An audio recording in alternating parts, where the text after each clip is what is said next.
Nicole?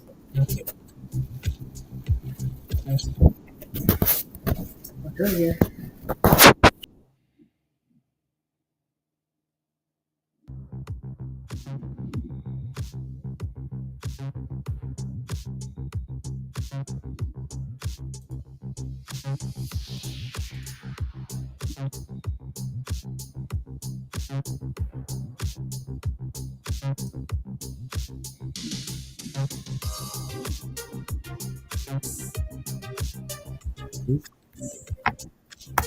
It works.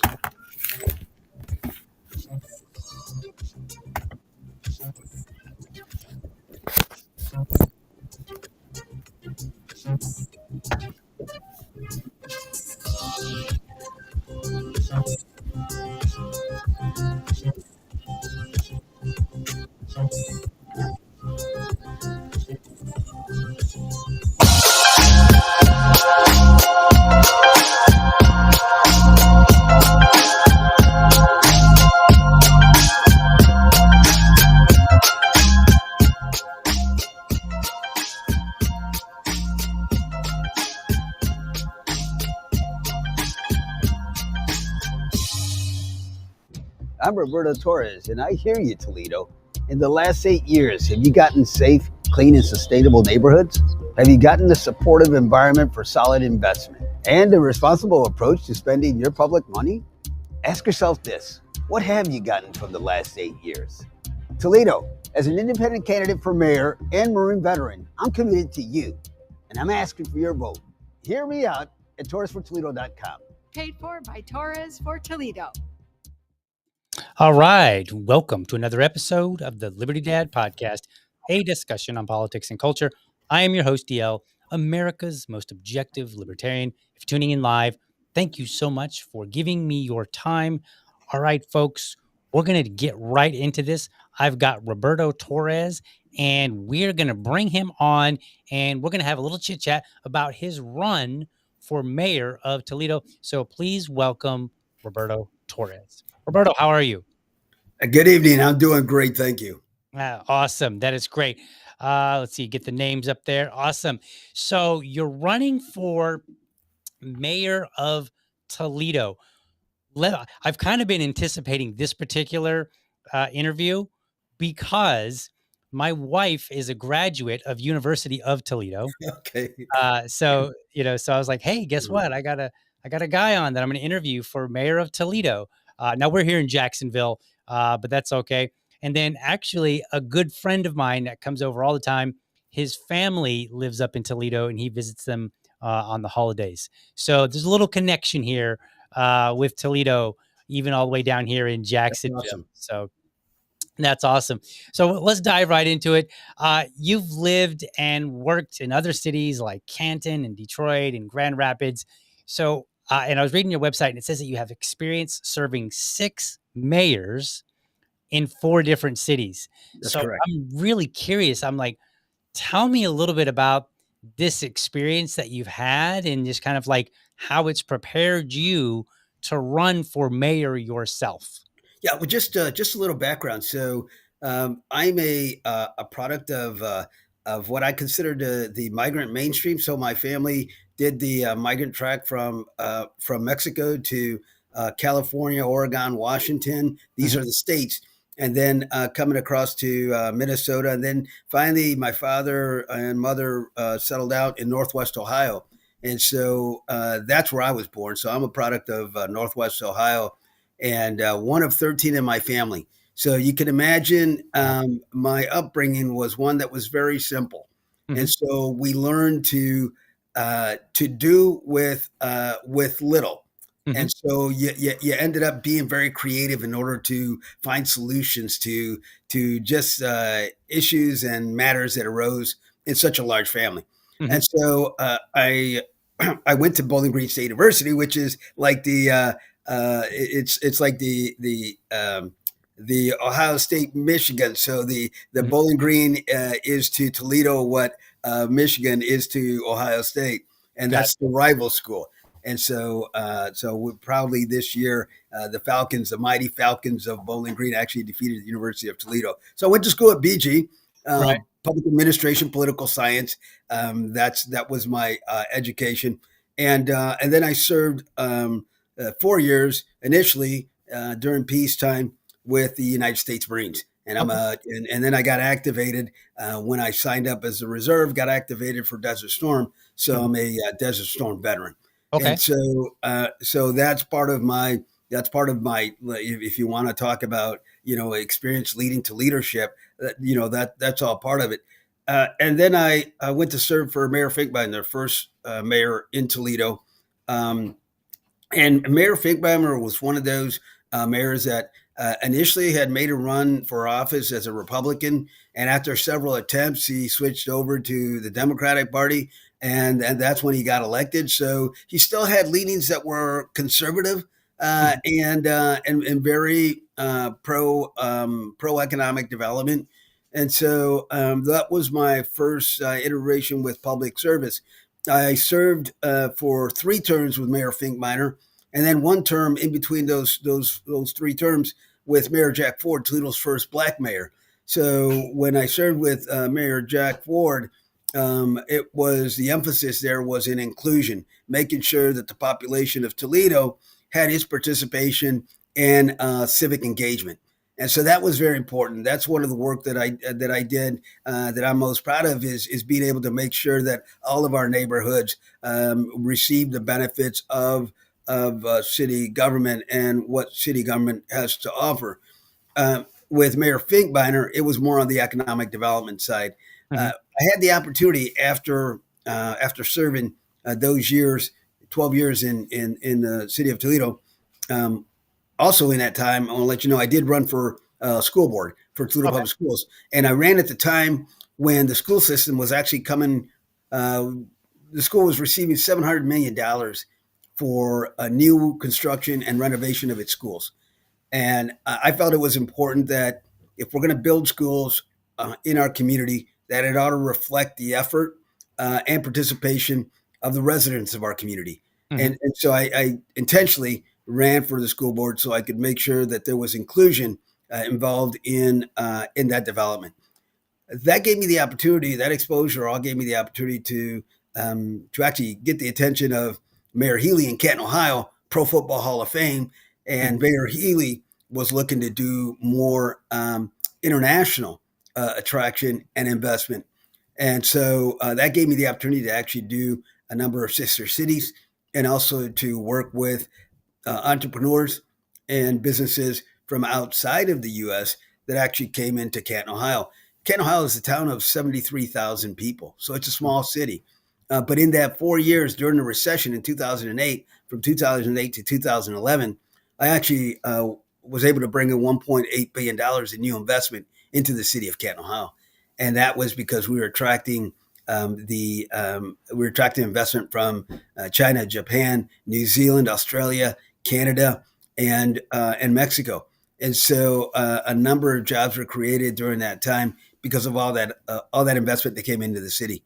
So jobs for Cantonians.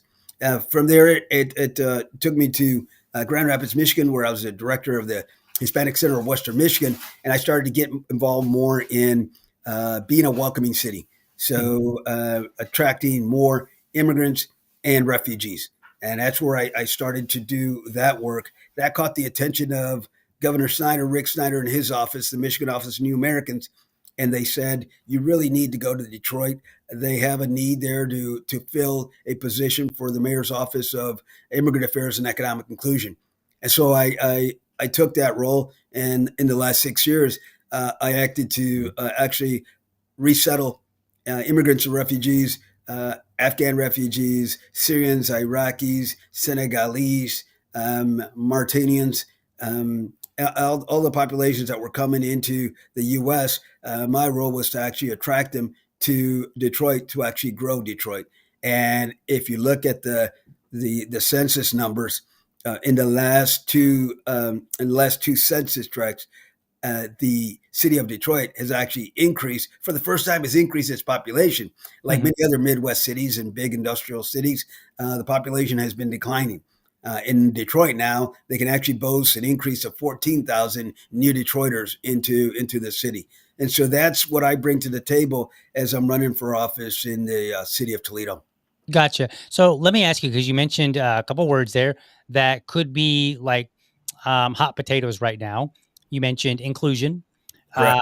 and then you also mentioned immigration, and you talked about all the various immigrants. So let me ask, once upon a time, it probably wasn't very controversial to say that. So when you talk about it today, what would you say to people that are concerned about immigration, maybe perhaps too much immigration, the wrong kind of immigration, whatever, or the people that are concerned about, hey, inclusion sounds like a dirty word, it's part of the DEI trifecta there. Yeah. So how do you ease people's fears and say, look, I am planning to make Toledo better. Yeah. And please don't be fearful of this history. How Right. do you ease their fears? So, first of all, when I speak of inclusion, Mhm. I'm not simply talking about new Toledoans. I'm actually talking about Toledoans who have lived in the city that have not been engaged in civic government because of one policy or another that's affected by the city. So, for example, we have a project labor agreement in our city Mhm. that says that any project that is being done by the city, and it goes to the county as well. So there are a number of institutions and government entities that actually subscribe to this project labor agreement, which means that any of the projects that they do, that they touch, if there's $1 that touches from the city, the entire project becomes a PLA, which means that it denies the opportunity for inclusion of minority contractors, inclusion of small contractors. It denies inclusion of nonprofit organizations. For example, the Chodos, the housing development organizations. So we've had Habitat for Humanity and other organizations that go out and they build affordable housing in our community. They are prevented from actually doing more housing because of the PLA standards, which increases the cost of construction. These are nonprofit organizations. They can't pay people $30 to $50 an hour. Their crews are much less because it's a nonprofit organization.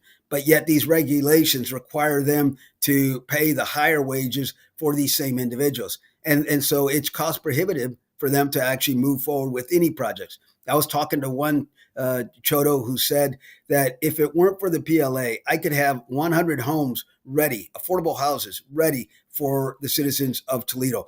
The biggest issue that we have in Toledo is that in the last 10 years, the last 8 years of the administration, my opponent, we've lost 10,000 Toledoans. 10,000 Toledoans. 91% of the population that has left Toledo has been from those neighborhoods and from the central city, the areas where we don't have affordable housing, the areas where we don't have, we don't remove blight, where we have vacant and abandoned homes. These are places where we need to actually have more investment. And so when I speak of inclusion, I'm talking about making sure that those residents and those Toledoans that have long been denied those type of services and benefits and investment receive those benefits and investment. We used to have things in when I was working for Mayor Ford and Mayor Finkbeiner. This we're talking about 20 years ago. There used to be programs that supported that type of initiative, and we don't have that now. So really, when it comes to inclusion, it's really helping to define what I mean by that. What I mean by that is all Toledo is being involved in the wealth building the efforts of our city. Now, on the other issue of immigrants, so what I talk about is I ask people what do you want Toledo to be? Like, what is Toledo going to be? Because we're not going to be that city that we were 50, 60 years ago, right? We still have administration, the size of the administration size. We still have a city council, the size of a population that we had from 30, 40 years ago. And it's like, and that population has gone. We are a smaller city than we were then, yet the size of the government remains the same. And so what I say to people is we have to reimagine our city to who we are, and then say, what is going to be the future of our city? And when I share with them the examples of Phoenix and other cities, even Detroit, when I share with them the examples of how other cities have been able to shift in a mindset and be able to grow their city, it's been because we've been a welcoming city. And that means that we're welcoming to immigrants, refugees, and other populations that are coming from other cities. And so it happens to be in the way in which you frame that conversation where people begin to say, I see, it's a very strategic way of growing the city and not necessarily just having an open door policy and saying, we'll take one and we'll take all. It's a welcoming city, but we have certain needs in the community to help us in that growth strategy. So when you're out on the campaign trail and you're talking to people, you're at maybe town hall events or whatever other events that you attend, what has been the reception to these ideas from the voters? Like, are they skeptical? Are they like, yes? Or like, how are they responding? Yeah. So again, I mentioned that the current administration has been there for 8 years. Mm-hmm. And so all I need to do is point to, what you've gotten the last 8 years. Are you going to accept 4 more? And here's the thing is the voters. Now this is when I talk to people, I'm talking about the rights of the individual, mm-hmm. not the rights of city government, not the rights of elected officials, not the rights of the special interests. They have always been a part of the landscape of Toledo politics, right? What's been missing is really the engagement of our residents, the engagement of the individuals. So my platform is a people first platform, and that's what I tell individuals. I have not taken money from big interests. I have not taken money from large unions and large corporations. My money is coming from individuals. It's coming from organizations that serve people, that is built by people. Organizations like the New American Leaders Fund, organizations like the Islamic Muslim collaboration, organizations like the Libertarian Party, right? Mm-hmm. And these are organizations that actually believe in the rights of the individual and the rights of the people. And so when I share with them that how would you like to have a city government that actually is about you, that puts you as the primary focus of its administration, and I've done that in the short period of time that I've been running for office, campaigning. I've done that because each one of the community issues that I've addressed really speaks to the rights of the individual. One, for example, was an illegal mining operation. So the city of Toledo was taking its spent lime from its wastewater treatment plant and was depositing it into a hole that was being dug in a light industrial residential property adjacent to public housing, adjacent to senior housing, adjacent to low income residential, and they said to them that after doing this for 10 years, you will get a marsh, you will get wildlife, and you will get a marsh, and that's what they were telling people. And they had been doing that for 4 years illegally because they were not allowed to do that. They did not have the permits to actually do that. Now, the mayor knew that, the city knew that, but they allowed this developer to continue doing that. It wasn't, and the residents for 4 years had been decrying this. They had been calling City Hall, they had been calling the mayor, and there was no effort to ever do anything to change that operation. We got involved and we rallied the support of the residents. We started getting petitions. We started telling them what was actually happening. We took the story to the media. It even took I took a petition, 305 petitions, because the developer was saying that only 3 people came to a meeting against this project. I took a petition of 305 to city council. I got thrown out of city council trying to present those petitions. And the residents in the area realized that yes, there is an effort here to suppress the rights of the individual by continuing to do this in support of this big corporate. Once the media took it and they started investigating, realized that in the end, this developer had actually provided $35,000 to the campaign of the mayor, and the mayor remained silent on this whole project. So people started to see that it's not their interest that the city of Toledo is looking at. They're looking at the interests of the individual corporations, the donors, the big donors that come into a campaign. And so that was only one example. City council voted. Initially, city council wasn't in support of rejecting this rezoning request. After we presented it, and after 3 months of continuing to hammer the issue, city council voted 12-0 to deny that request. And as of this day, there's a stop work order that's been issued. The developer has been ordered to replace some of the dirt that has been taken, the soil that has been taken from that property, to restore it back to its original state. That's a big win for the community. But that's just been one issue of a number that we have addressed, that the Torres for Toledo campaign has addressed. And it's proven to individuals that truly our campaign has been about the rights of the individual. And that's just one. We've done like 3 other series of rights of the individual in different areas. Illegal dumping. I talked about the illegal mining. There's been a number of other areas that we've addressed that the citizens have seen where our campaign is going. And so the response that we've gotten from folks has been tremendous, has been in support. And here's the other thing. This mayor this term would be a 3rd term for this mayor. We Right. actually have a 2-term limit for mayors. So 4 mayors prior to this one have actually agreed to that 2-term limit, and they've not gone to a 3rd term consecutively, because you're allowed to come back after sitting out 1 term, but not 3 terms consecutively. And this mayor actually got the business community to actually put up an amendment for vote that supported the 3rd term for this mayor.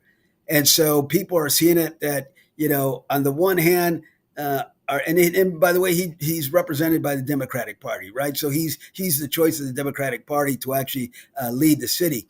So on the one hand, these Democrats go out on a Saturday and say no King Day, but then when it comes to the local representation, they forget that their local representative at mayor is actually acting like a king to get another term when everybody else has had term limits.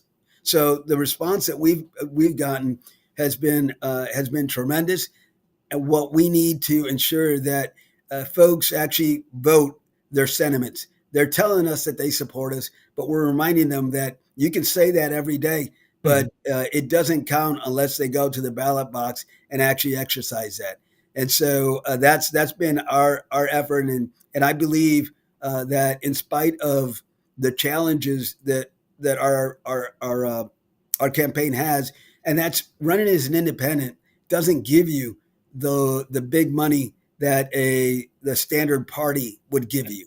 It doesn't give you the support of the unions. In fact, going against the PLA has actually worked against union support for our campaign. But I understood that. At some point you have to stand for what's right, and no amount of money will change that. And so I'm proud of the platform that we've taken. And in fact, when I go out there, I say I'm proud to say that I'm not endorsed by these unions that have for years not represented the interests of our citizens. Gotcha. So, if I could tell me if I get it right, but I believe your opponent's name is Wade Kapshukovich. Is that right? Hey, you've gotten it better than some others. So it's Kapsakavich. Okay. Okay. Yeah. I tried. I did my best. Yes, It was a yes. tricky name there. So you bring him up. So you've talked about a couple of specific, like incidents. He's been there for 8 years, right? It's a 4-year term. Yes. Okay. So he's been there for 2 terms. Because like you asked in your video, you were like, hey, what have you gotten for the 8 years? What are some of the biggest mistakes that he's made, and how are you planning to resolve them? So it really comes down to the way in which he's managed our budget. That really is the primary undisciplined approach that his management as mayor has taken. So there are a number of projects that have been investigated by the FBI based on the participants in the project and how the city manipulated its support for projects. So one example was the city was looking to repair one of its downtown main streets and improve it for it was a golf classic that we have annually. Mm-hmm. And so they wanted to beautify Medium Strip and a road, one of the main roads in downtown. It required the fiber optics on that road to be relocated. So every company that had fiber optics had to relocate it at their own expense. So one of them happened to represent our local paper, America's reading paper, the Toledo Blade, and it's Buckeye Cable. And so Buckeye Cable went back to the city and said, no, you're doing the improvements. We're not going to move the lines. And so in order for, and they got into that back and forth. And so in order for that to move forward, the city provided a grant of $900,000 to Buckeye Cable so that they could move those fiber optic lines. And so it's like they didn't do that for any other private sector business, but they did it for this one. And this was in favor of the local paper that would write stories about this mayor and this administration for the next 4 to 8 years. And so obviously it bought him favor with the paper. And so the paper, I mentioned earlier, the $35,000 that the mayor took from this developer for that illegal mining that was going on. So they, and I say they, and I'm talking about, when I say they, is the media, when 4 council members took and what they considered to be a bribe, but it was an exchange of favor for funding support. Mm-hmm. So 4 of them took less than $5,000 each. One was, I think, $1,500, and so they took the dollars, and so right away the media started covering. They took the money. They were bought. Tit for tat, and so in the paper they were already indicted. Like there was no way that these guys were gonna get away with this, because the paper, it was all over the paper. They were actually prosecuted, and some of them served jail time, and 3 of the 4. And so, it comes to, and they made a big deal about that for $1,500 and no more than $5,000. Here you got the $900,000 for the Toledo Blade, and then you got another $35,000 for the Rocky Ridge project, which is the illegal mining project. Mm-hmm. And then you have a number of other contracts that have been done by contractors that have provided funding to this to the mayor's campaign. And it's in black and white. You know, the amount of money that they fund. I mentioned the PLA. So one of the biggest provider of funding to this campaign, to the mayor's campaign, is the building trades, who's the beneficiary of the PLA, the project labor agreement. In fact, in the paper, when the mayor was requested to opinion about changing the threshold. So I'm not saying do away with the entire PLA, but I am saying let's modify it so the threshold is much higher so that it doesn't impact the nonprofits, the small businesses, and the minority businesses. Other cities have done that. Cleveland, 250,000, Detroit, 500,000. So other cities have made accommodations to make sure that there is inclusion of other Toledo businesses, or in that case, Detroit and Cleveland. But I'm advocating that for Toledo. When this mayor's approach about that, he can't say he would change anything because the building trades have already come out and said we support you. We had an agreement. You're not going to take any of our power away. So it's all about power, and so it's that type of approach of this mayor that I believe I'm different than that because I'm very transparent.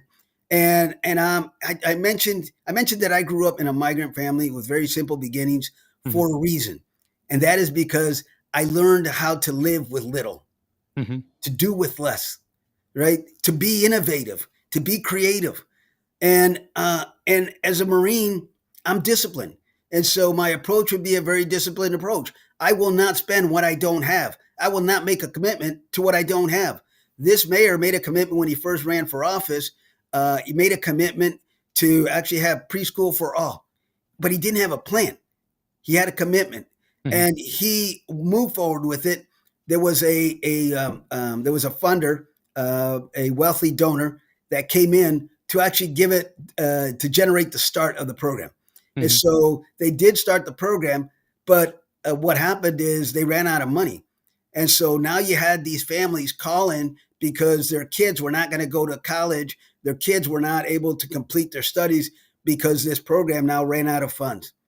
And the mayor, this is his project. This is his idea. The mayor never said one word about this hitting the fan. Never saying one word about it was my idea. I'm going to take the leadership. Instead, what he did is he called that initial funder and he said, can I have another allocation so we can meet our obligations to date? So it just does it to date. It doesn't complete the entire program because you still have young people, students in the pipeline that have yet to graduate and go on to college. And so there's an example of making a commitment without having planning and then without finishing. That's undisciplined. So that all has to do with the way that our city budgets programs. They throw out ideas and then they don't have a follow through on it. And so that's where it's going to be very different from my administration, where we're going to be very disciplined in the way that we roll out projects. You won't roll out a project without already having the funding that's definite. Now, nothing is ever 100%, but you can't take a project and say it's going to be $100 million and then come back 4 years later to say, well, we're going to need another 25 million because we didn't anticipate A, B, C, D. Well, then that's very disingenuous because you had other developers that may have been able to do that and keep it within that budget. But when you have the type of contracts that are provided by this administration, no bid contracts. I mean, there's been some no bid contracts on many of these projects where I've met with contractors who actually had a better bid, but they didn't receive it because there was a favored contractor who actually also happens to provide funding for the mayor's campaign. So let me ask you then, it sounds like, and I'm just kind of going on what you're saying. It sounds like you've got like the paper and you've got some of the trades, some of these big organizations, big business, if you will. They seem to have a lot of power in the city, power that they in some way exert over at least the current mayor, or at least get him, as you say, to kind of fall in line. So you get elected, you get in there, they're used to having that power. How is it that you're going to run the city of Toledo the way that you want, deliver on your campaign promises when you might upset this level of power? Like, how do you get around the fact that they might cause you trouble or make it more difficult? I mean, a paper could just write endless negative stories about you, spin things away however they want, in the trades. I don't really know exactly what they could do, but perhaps they drag their feet or just make the projects more difficult, Yeah. what have you. How do you address that so that you come out on top? Yeah. So actually, I've already gone through that scenario when I was on the school board. So Mhm, when I was on the school board, I as I mentioned, I ran because I wanted to have inclusion of minority contractors on our school projects. So we actually had to have two separate entrances for the union contractors and the non-union contractors to come and work in the schools because they were partnering. I mean, we to have inclusion, they're all working on the same project. If it's mhm, school A, they're all working on school A, but they have to have separate entrances. And then what would happen is, contractor, non-union contractor would do a part of the building. They'd come back the very next day. All of a sudden, the wall's taken down, mhm, and so you had that type of childish behavior that is happening on projects. And so you have to manage that and to say that that's not going to be part of the course. We've got many players that are union that actually support those concepts, and so it would be bringing those individuals to the table to actually work with you to make sure that we're doing right by the policy. See, a mhm, lot of these issues have happened because they're self-imposed. It's not like all of a sudden it just happened. And it's not something that had been developing for years. When I was in the city prior to leaving to Grand Rapids, I was the director of the Hispanic Chamber of Northwest Ohio, and we fought that project labor agreement every time it got introduced to city council. And the way we fought it is I brought minority businesses to city council every time that legislation was going to go up to vote. It never got voted on. It never got voted on because the elected officials understood that those unions, a majority of their membership, 80% plus of their membership live outside the city. So they mhm, can't vote. They can't vote, but they do get the jobs. And so my approach is I want to build wealth within Toledo residents. And what we need to do is have a CBA, a community benefits agreement, that actually supports the inclusion of Toledo residents, so that the money stays in our city. And we all know that that money stays where people live.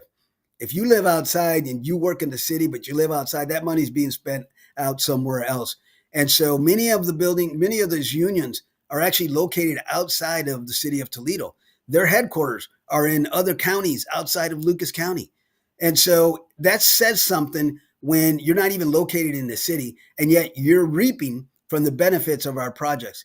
And so I think that the residents have more power than they really believe, and it's going to be my role to actually bring the will of the voters and the will of the residents to the table when it comes to amending legislation, and actually taking certain legislative policy um, out of the city's out of the city's like consideration. gotcha. Okay, so it sounds like part of your plan is to just basically get more citizen involvement and use that involvement as kind of like leverage to make changes. Yeah, Do I yeah. understand that And, correctly? and the other thing is going to be just as I did in Canton, Ohio, is when you bring new business in, when you bring new investment in, you get the support of the unions because that's jobs for them, Mhm, right? So the problem here is when you don't have jobs that are plentiful because there's no job creation happening. In our city, I call it a sheets and car wash economy because that's the only thing that's growing in our city. That's the only thing that's being announced as new jobs here in the city. We've not brought in a new manufacturer into the city in the 8 years that this mayor has been there. mhm, And the only credit that he's taken for a project that's come in was Amazon that happened on the watch of his predecessor and not his. And so I come with a background where that's what I've done in other cities is attract investment and job creation. And some of that actually happens with international investment. And what I tell Toledoans is the one thing that Toledo is known for, the one thing that we're known for is Toledo Jeep. But Toledo Jeep is owned by European investors, European owners. So we're not even owned by a Toledo entity. And so if they believe that Toledo Jeep is valued here in our community, what's to say that the next company that comes in that's owned by other international investors can't be the solution for Toledo? Gotcha. How large is your city council? So that's a great question because I'm coming from Detroit where it's 9, and we're talking about 670,000, and we're not half of that here in Toledo, and yet we have 12 council members, and each one of them has a staff. So when you talk about, I talk a lot about right sizing our city, and I've been in other cities that have actually done that. And what they did is when they hear me say right sizing, they think that I'm talking about throwing in the towel. We're not going to be that big city anymore. That's not what it means. What it means is you have to look at what your population is and what it was. And so in Detroit, for example, Mayor Duggan looked at the population and said, we're never going to be 1.8 million. We're never going to be that population. We'll be half of that. And we're going to right size by demoing the majority of our houses that we don't need to rehab. We don't need to replace because we're never going to be that population. We need to be doing the same thing in Toledo. We need to be looking at our city to say, okay, where are we heavy when it comes to administration and programs, and then where are we when it comes to the size of our city? And I have to say there was an initiative back several years ago here in Toledo where a private citizen group went out and wanted to reduce the size of city council to 9. And I think they came up with the slogan "9 is fine," and it did not pass. It did not pass, and I think a lot of it is in the messaging, And I tell people, I said I am running against a mayor who I've been told has a war chest of 500,000. I was told personally, I had a courier from the building trades actually come up to me to say if they believe. They said, let Torres know that we are willing to put $1.5 million into this campaign to make sure you're not elected. And I said to them, can you send it to me in writing? I said, I would love to be able to have that so I can, so I can communicate it out to Toledoans to say, this is how desperate the folks are to hang on to that power. So much that they're willing to put that amount of money into a race. And so I have an effort that's going to be no more than 75,000 because I don't have to go out and court those big corporations and those big organizations. I have to take my message out to the public. And so I need to communicate. I need to be out there at the meetings. I need to be, just out there and meet and greet, going to festivals, going to parades, and we've been doing that tremendously. I have an outstanding campaign manager, and who also happens to be my significant other, Renee Clark, who's doing a phenomenal job. And the best thing about her is she's new to this. So she's new to campaigning. She's new to politics. And so the beauty about that is she can't make the same mistake twice, right? So she doesn't know where to make a mistake. And so everything that we do for the benefit of the campaign, and we learn as we're going along. Our campaign team is made up of individuals across the political spectrum. So I'm independent, but we also have libertarians, we have Republicans, we have Democrats. All of them have come to the table to say we need change in our city. And I've made a commitment that my administration is going to represent those political spectrums. I want the talent from all the different entities, from all the different walks of life and the political spectrum to be a part of my administration, because I want to be able to speak to the entire community. The way that our city is divided, we have about 36,000 registered Democrats. We have about 32 registered Republicans, but 214,000 are independent, not even registered one way or another. So Mhm. we have a massive audience that is primed to receive the message and then vote based on message and not on ideology that is subscribed by a political party. Gotcha. So you have, I think you said 12 city council members, Yes, yes. and you're just going to be looking at that to say, okay, how many do we actually need? You get elected.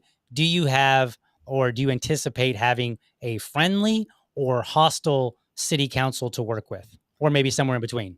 That's an excellent question. Actually was asked that question earlier in the campaign because I was challenging the mayor and city council on issues. Hmm. Like I challenged them on the Rocky Ridge when only one of them saw the value of actually protecting our neighborhoods, and Hmm. so I had to actually challenge the others. And so you could say that okay, that's going to be a very hostile relationship. But I said to folks, and I said to the media, I said the relationship that I need to be concerned about is a relationship with the voters and with the individuals. It's with the residents. And I said, because if I have a great relationship with the residents, they can come to city council and then do the lobbying, the bidding for projects that we want to move forward that actually supports their inclusion and supports their benefit. And so ultimately, the city council members, are accountable to the voters. Hmm. So that would be my strategy there. But fortunately, I'm not the only independent or person that's running for office that is not part of a traditional party. So we have three council members Hmm.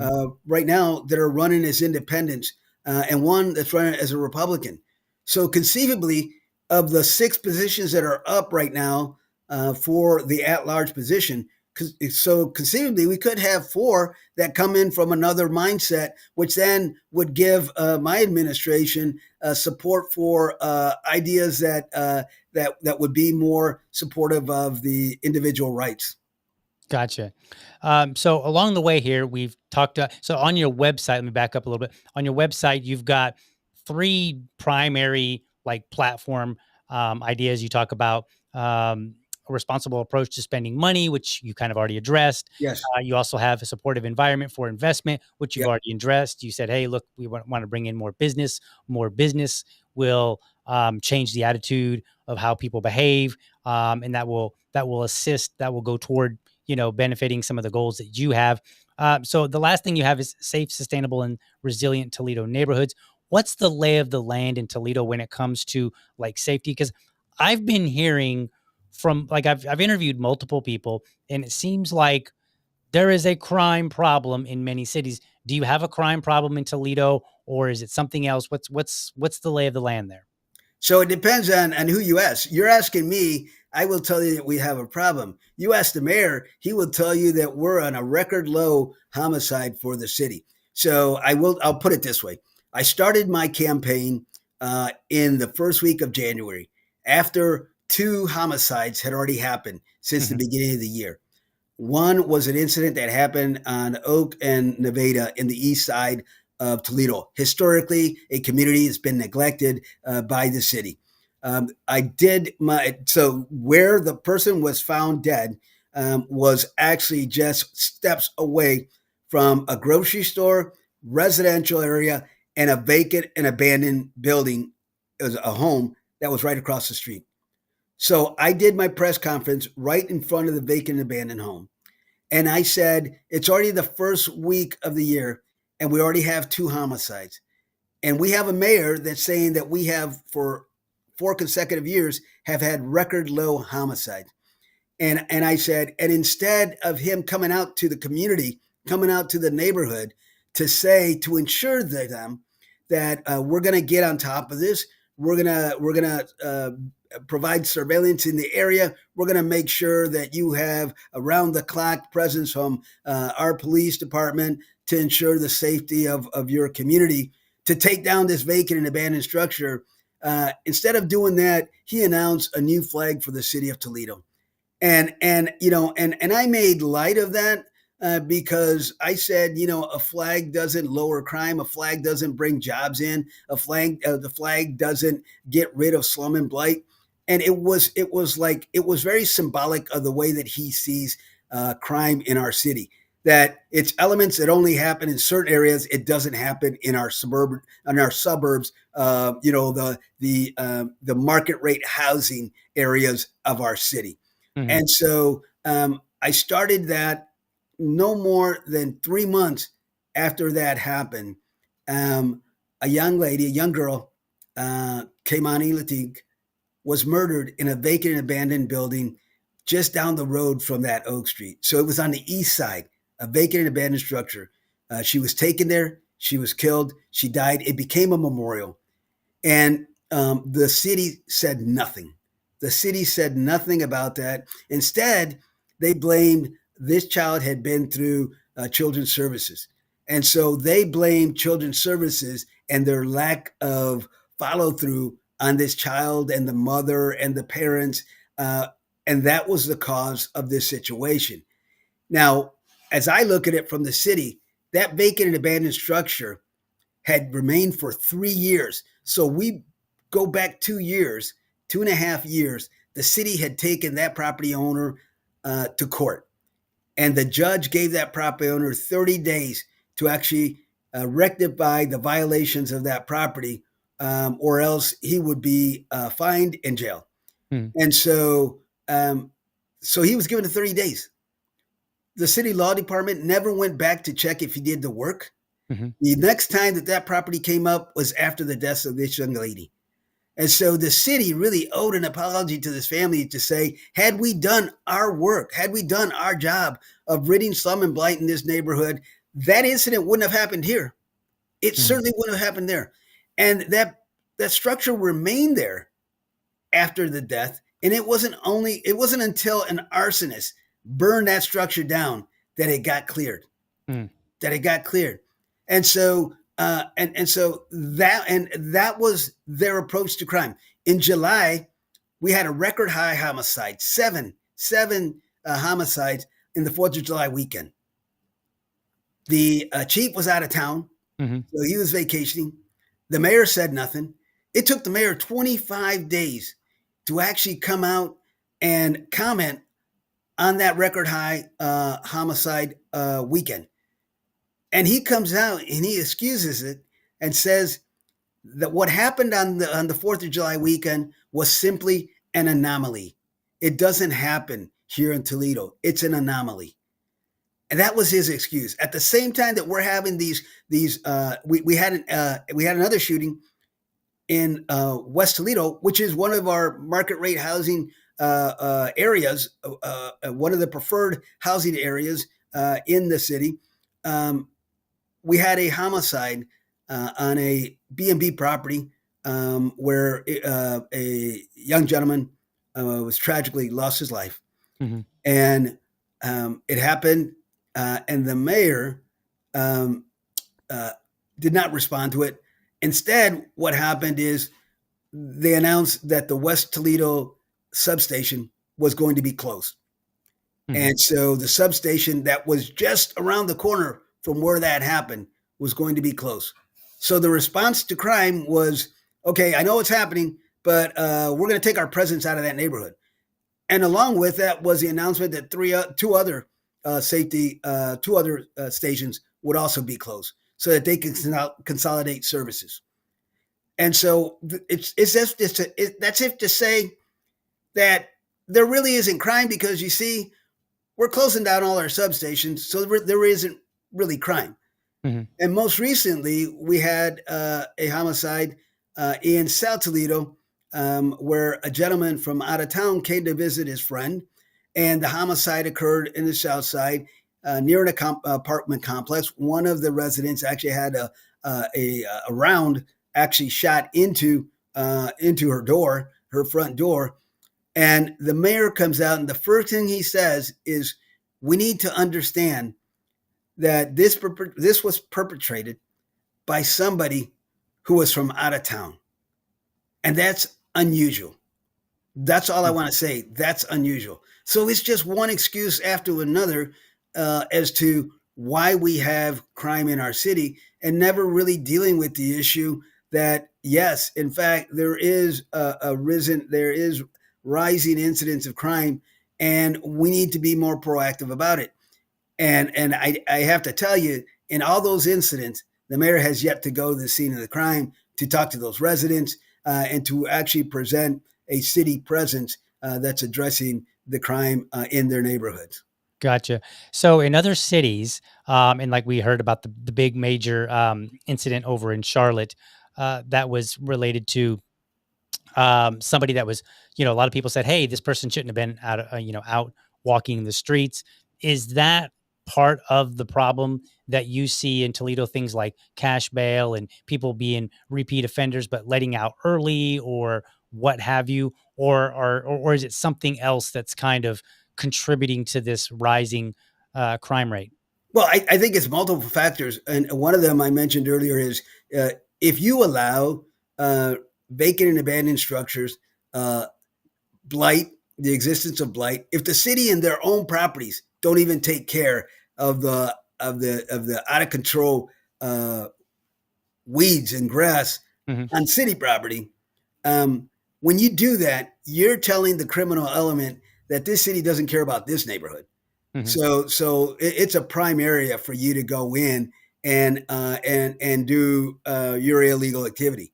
So we need to be able to address um, uh, the blight Hmm. and those conditions that exist in our neighborhoods. So that's one. The other thing is we have a lack of jobs in our city. Like we need to bring more jobs into the city so that young people, middle-aged individuals, the elder community, that we have sufficient job placement for individuals, jobs for folks to actually be able to have the resources to be able to do their day-to-day choices of living in Toledo. And so that also contributes. And then the other thing is we have a disengaged uh, resident community. We used to have 250 Black Watch programs in the city of Toledo. Today we only have five, and of the five, What are those programs? Black Watch. Yeah. What is Yeah, that? yes. So those are Black Watch are property owners in the neighborhoods that provide surveillance. Like they actually say if something is happening, they'll call 911. They're the ones that they're known to the police force as being the representatives of that neighborhood when Oh, crime okay. happens. And then the community officer comes out to all those meetings, monthly meetings, to actually provide reports on incidents that have happened so that the neighbors understand that issues are being addressed, and Mhm. so they're accountable to the neighborhood. But we need residents to be involved in that, and that only happens when they feel like city government is listening to them. If they don't feel like city government is listening to them, why are they going to go out there to help city government? And so we need to improve that. We need to increase that. And then the last thing is we need to have more community presence. And I was in Detroit. What happened is in communities in communities where there's a different language spoken or there's a different culture that exists, you had police officers that represented that language, that culture, and so people would know them as a brother or a sister and had more confidence in the relationship with the public safety forces. The other thing is they need to go to more than just Black Watch programs. Yeah, they need to be involved in other activities that happen around the neighborhood so that they're known to the young people, they're known to the seniors, they're known to people in the neighborhood. And I was very, I guess I should say I should stop being surprised, but I continue to be surprised when I'm at the grocery store and I'm just out there with Renee, and we're out there just doing the normal shopping. And I have people come up and they start talking, and they're very supportive. They have kind words to say, and it's almost as if to say you're shopping in our store, and we appreciate that. And it's like we need to have that with our police department as well. I asked our safety forces, what percentage of your members, what percentage of your force of the safety forces actually live in Toledo? Mhm. And they said, well, it's greater than 85%.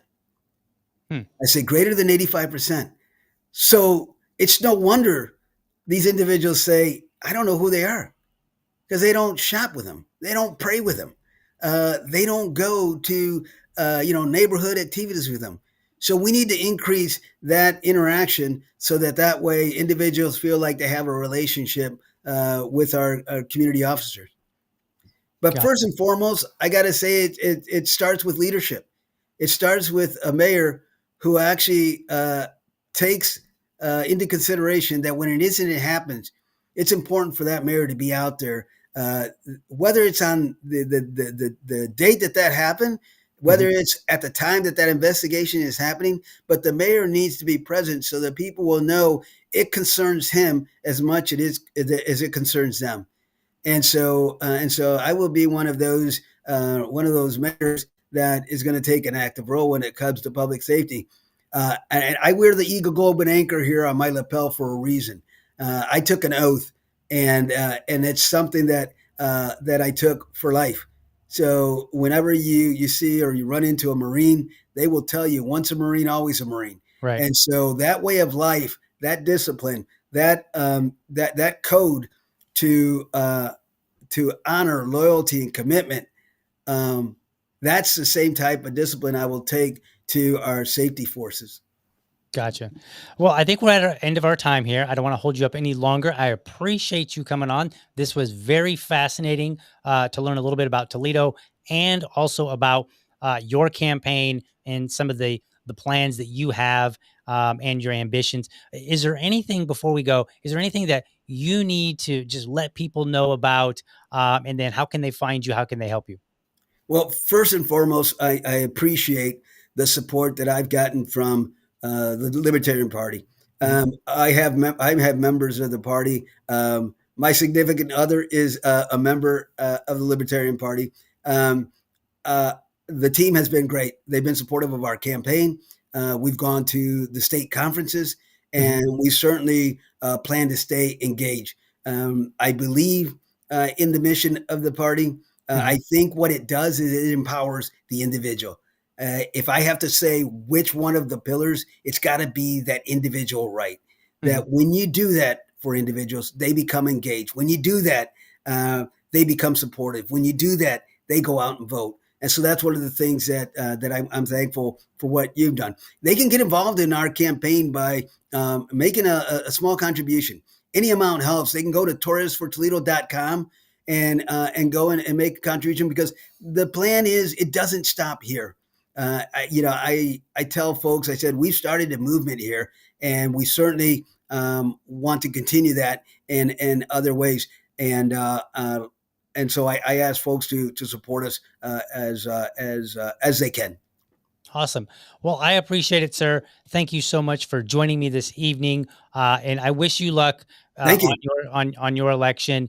And I'll keep an eye out, and perhaps maybe we'll have you on again. After the election, if Love to, and you're not too busy. let's hope. Let's hope it's one of celebration, and so Right. we can talk further about how we can work together. Absolutely. All right, sir. Well, I'm going to let you go, All and I'm right. going to close the show. Again, God thank you bless. for Thank you. joining me tonight. Have a good one, sir. Thank you. All right. All right, folks, there you have it. You heard it. I hope you've been inspired and you found this informative, whether you're watching me live now or maybe you're watching later. Hope you come back and drop a comment in about your thoughts. But with that being said, that's the end of the show. Join me tomorrow for another episode of Dad Talk. Looking forward to that. But otherwise, for now, I'm out. Have a good one, folks. You know that I'm all about supporting organizations that hold my values. Make sure you head on over to blackgunsmatter.shop. They've got apparel, stickers, and more. Use the code LibertyDad, all one word, at checkout to score a 10% discount. Or just hit the referral link in the show notes. That'll make it so much easier. Remember, I'm not just a voice on a mic. I'm a dad who's working hard to deliver to you the best libertarian content. Connect with me on Linktree, where you'll find links to my Patreon and buy me a coffee, because every bit helps keep this show rolling. Plus, you can find me on my other platforms to stay in the loop. With your help, this show, The Message of Liberty, will be seen and heard by more people. As always, I appreciate you tuning in and look forward to seeing you in the next episode.